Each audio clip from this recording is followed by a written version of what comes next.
In the pocket on 3rd and long. Rush! Sacked by Chris Jones! Stone cold! Caught by Kelsey inside the 10! Inside the 5! Kelsey leaps! Touchdown! Kareem Hunt at the 10, angling to the 5! Into the end zone, left side! And it is good! Good! Here comes a rush, and he's gonna go down! George Karlaftis!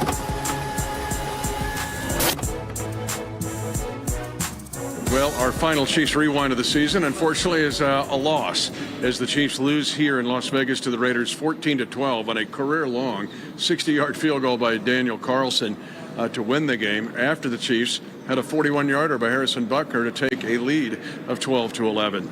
But in many ways, this game was a microcosm of the whole season, but a gut punch feel to this one because it looked like the Chiefs were on the verge of winning it, even though it wasn't pretty. Yeah, tough ending to what's been a tough year for the Chiefs, right? This was our 6th loss this season by a field goal or less. Think about that. The margin has been so slim all year long. And yeah, if we're being honest, first of all, the Chiefs down a lot of players in this game. It was not a pretty football game by any means, but they were right there till the very end and had the lead in the final 2 minutes. Just couldn't close it out. And to your point, this really was a microcosm of what the season was all year long.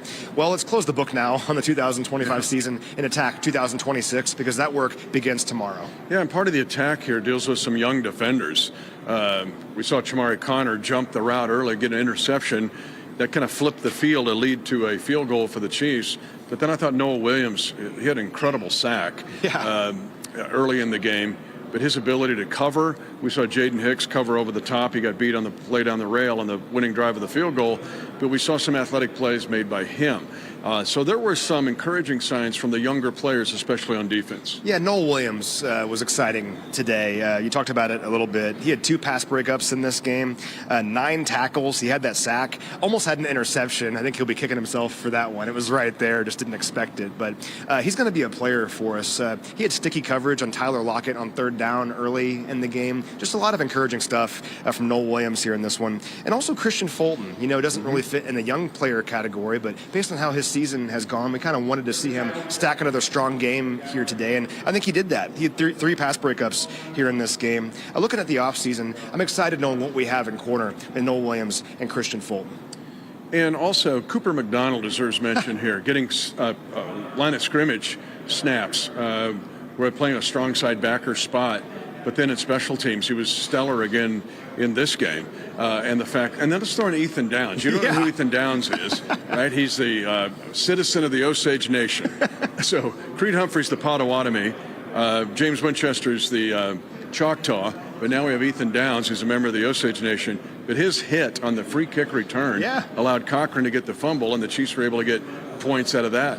So Cooper McDonald deserves mention, other than the fact that he's close to getting 20 special teams tackles. Yeah, that's where this game has meaning. Like, we get it. The game doesn't get the Chiefs to the playoffs. It doesn't have meaning in terms of the standings. But tell that to guys like Cooper McDonald and Ethan Downs, who are playing for their NFL careers. And McDonald has been a great story all year long. I mean, this is a tryout player back in May. There were 60 tryout players just showing up with no guarantees of a future in the NFL at rookie minicamp back in May, earned a contract with his team, earned a roster spot way back in August. And now he's played in all 17 games and played really well here today.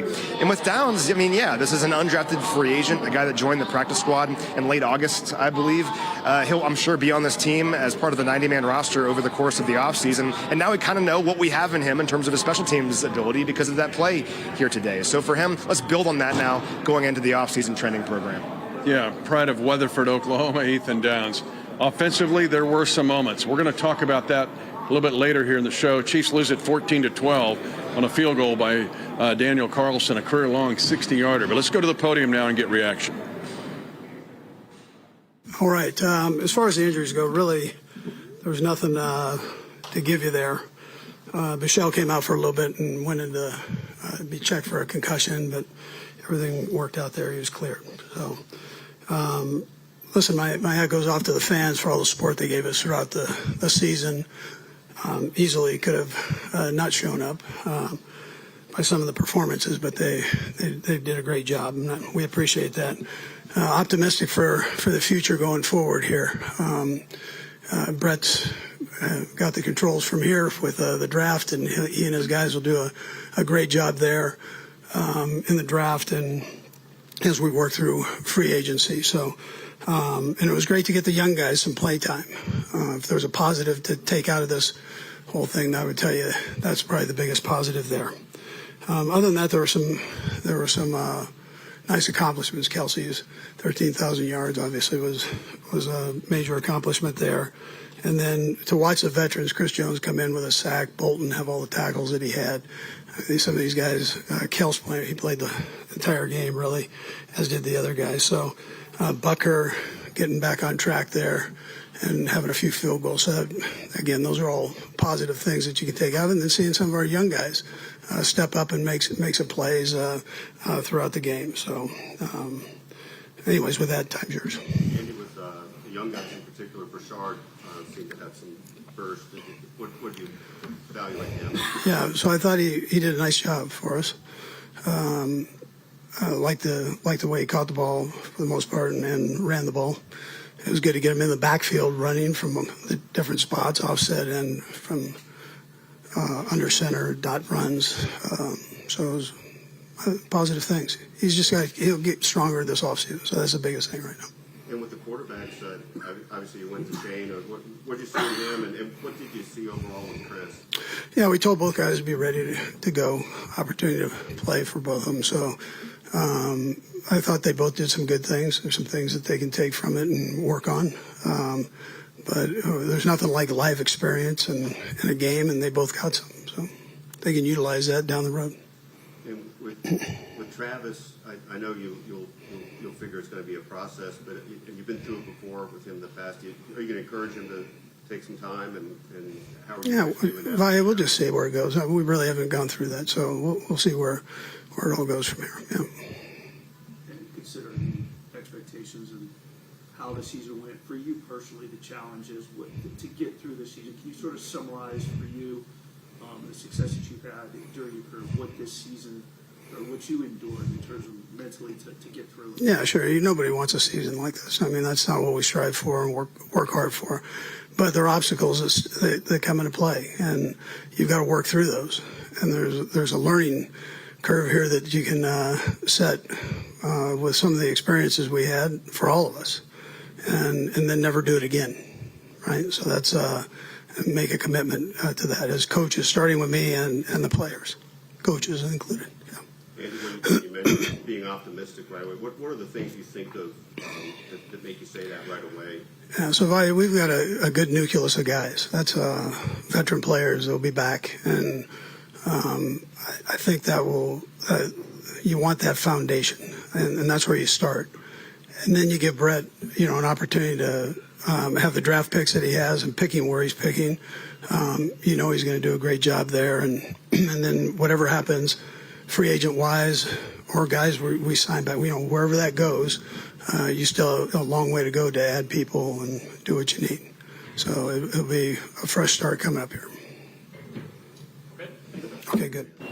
Chance now to be joined by one of the best young corners in the National Football League, Noel Williams. Let's just talk disappointment in this game, but defensively, you guys had some real moments. How did you feel overall about the team defensive effort? We held them to 3 in the red zone. We stood tall. I'm proud of my guys. Just fighting to the end. So that's all you could ask for. Effort, we locked in on the details when it came to it. Of course, we want to end it differently, of course, but I'm just proud of the defensive unit, how we stood tall and just kept playing. Let's talk about your sack. You'll hear it when I do the call. Man, you were a missile on that thing. It's like he never saw you. Were you invisible? I had got that same play in practice, and I had messed up, actually. I didn't trigger. And so I took the coaching points, and I'm like, oh, wow, this is the play. Like, if they block up 2, the big wing, I got to go. So that was my opportunity. Thank goodness I made the mistake early, and, I capitalized in the game. So, it was just good coaching, and I capitalized on the opportunity. Again, Noel Williams with this rookie cornerback.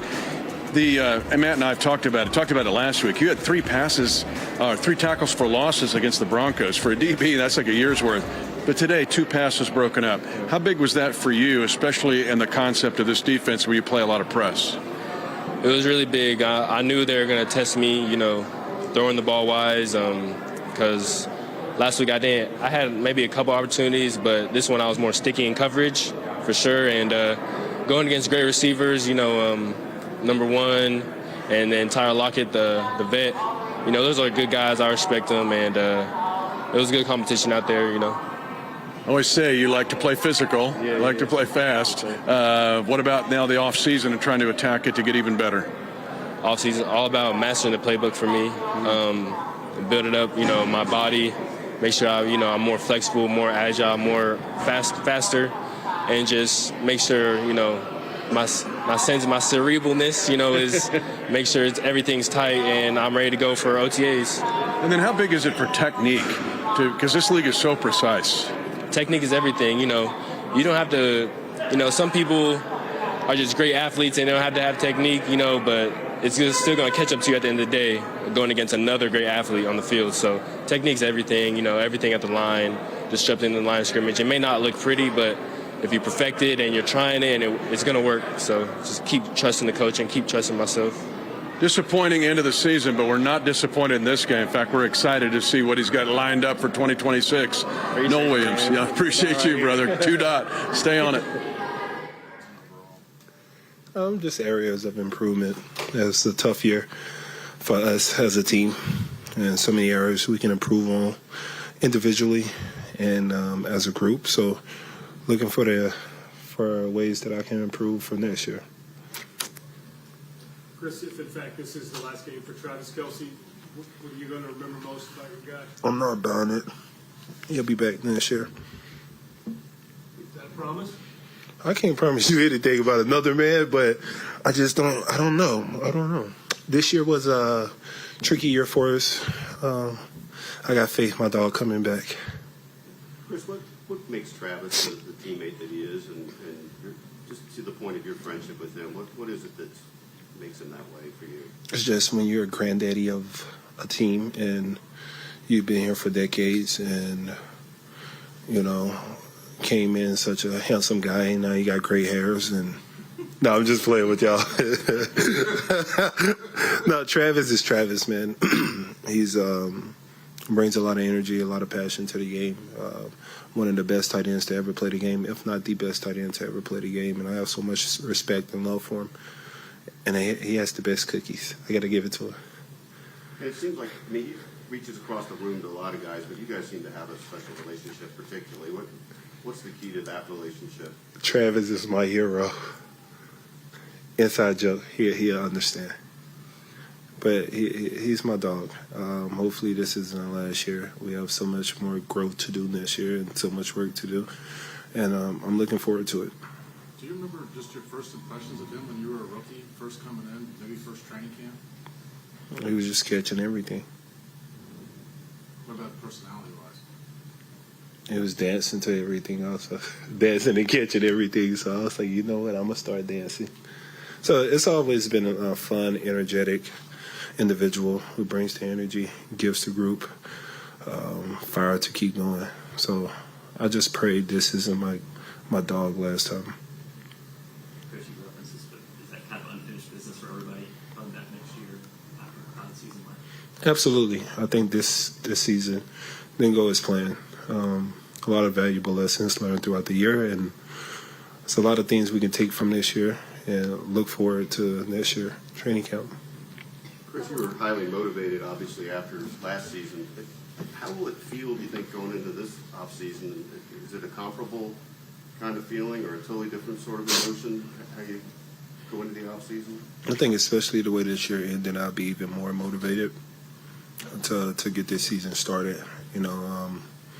Just the way this season ended. Been here 10 years, first time being in this position, so definitely a lot of motivation coming on my end, especially finishing the way we did. Last one. Thank you. Chiefs lose it here, 14-12 to the Raiders, and finish 6-11 on the season. Offensively, the 51-yard pass to Hollywood Brown from Shane Buechele deserves some mention because it's a heck of a play. and gave the Chiefs a chance to win it. Because when Butker hit the 41-yard field goal, you're thinking 12-11, the Chiefs might come out of here with a win. Yeah, we talk about culture and championship and winning culture. And even though this was not a pretty game for the Chiefs by any means, to me that is championship culture, where things are not going well. Bouchel gets sacked for that safety. It doesn't look like it's going to be our day, but some things happen. The Chiefs find their way back into the game. And for Bouchel to keep on firing, we always tell Patrick Mahomes to keep on firing no matter what happens. For Bouchel, when things had not gone well earlier in the game, to find Hollywood deep down the field, I thought that was pretty cool. So not a lot to hang our hat on here today, but I'll look back at that play and smile for sure. Yeah, and Chris Oladokun backed up some in this game. 2 lost fumbles were critical, led to 6 points. And this game had 27 possessions and no touchdowns. I've never seen that in my brief 32 years in the NFL. So every little thing matters, and those 2 lost fumbles were rough to overcome, even though the Chiefs got a takeaway. Football is humbling. The NFL is humbling, and we always talk about you might be really good one week and you're feeling great about yourself, and then next week something bad happens. Well, how do you respond to it? And that's kind of the message, I think, for the Chiefs throughout this offseason training program is how do you respond to a season like this? Because it was a lot of little things that just added up over the course of the year. Looking at another positive, though, Brashard Smith had 12 carries in this game. Career high for him, obviously. 56 yards on the ground. He averaged 4.7 yards per rush. Excited to see what we have in Brashard here over the course of the next several months. Again, we do not know if this is Travis Kelce's last game or not, but let's just walk through some things here. 3 catches for 12 yards, but he gets to 13,000 yards, just barely past it. But what he did with that milestone catch was the fact that he was the fastest 192 games to get to 13,000 yards, the fastest by a tight end to get to that incredible mark. 191 straight games with a catch, going all the way back to September 7th, 2014. That puts him 4th all time of any pass catcher. So Travis Kelce, even though this game didn't end the way he wanted it to, and again, don't know if he's coming back or not, but if he's not, and we'll talk more about him, all the rest of the Lord gives us oxygen on the earth, I'll talk about this guy, but phenomenal player, and he was giving it all he had in this game. Yeah, he was. Here's a few more for you. He passed Terrell Owens for the 8th most catches in NFL history today. Think about that. Terrell Owens, Pro Football Hall of Famer. Travis Kelce passed him today. He also reached the 75 catch mark for the 10th straight year, tying Tim Brown, who has the NFL record. So, Travis Kelce is one of one. We think he's the greatest tight end of all time, one of the greatest pass catchers to ever play this game. We saw him go out there and play football here today, and that's a blessing in its own. And played, if this is it, his entire career as a Kansas City Chief. And also 12,000, like 150 snaps. I'll get the update, but crazy. Really crazy. Well, this is it. Chiefs go to 6-11, and we get ready for the 2026 year right away. You've been awesome all this year. This has been a tough year together. Usually we've been doing we won a Super Bowl right here. But we'll take it back up a little bit, but then attack 2026. We're going to have coverage from the Combine. This draft is the most important since the 2022 draft. And so a lot's on the plate moving forward, and I look forward to moving forward with you. Yeah, likewise, my friend. You're the absolute best. And, I think this season has added a lot of perspective for all of us. We're used to winning championships, right? And like you said, we won a Super Bowl in this building not too long ago. Bit of a different feeling here today. But how do we get back to that? It's about attacking the offseason right away. And we have the 9th overall pick in the draft. What an opportunity this is for the Chiefs to set up the second leg of this dynasty, right? For me, this is a setback this year, not the end. Let's attack 2026. Yeah, first top 10 pick since the Chiefs traded up to take Patrick Mahomes in the 2017 draft. He's Matt McMullen, our senior team reporter. I'm Mitch Holthus, voice of the Chiefs, closing out a 32nd year as the voice of the Chiefs. Thanks for joining us all year long. We'll stay right on it all the way up to training camp to get you ready. Chiefs Rewind is brought to you by Ford, the official car and truck of the Kansas City Chiefs, and by CommunityAmerica Credit Union, the official banking partner of the Kansas City Chiefs.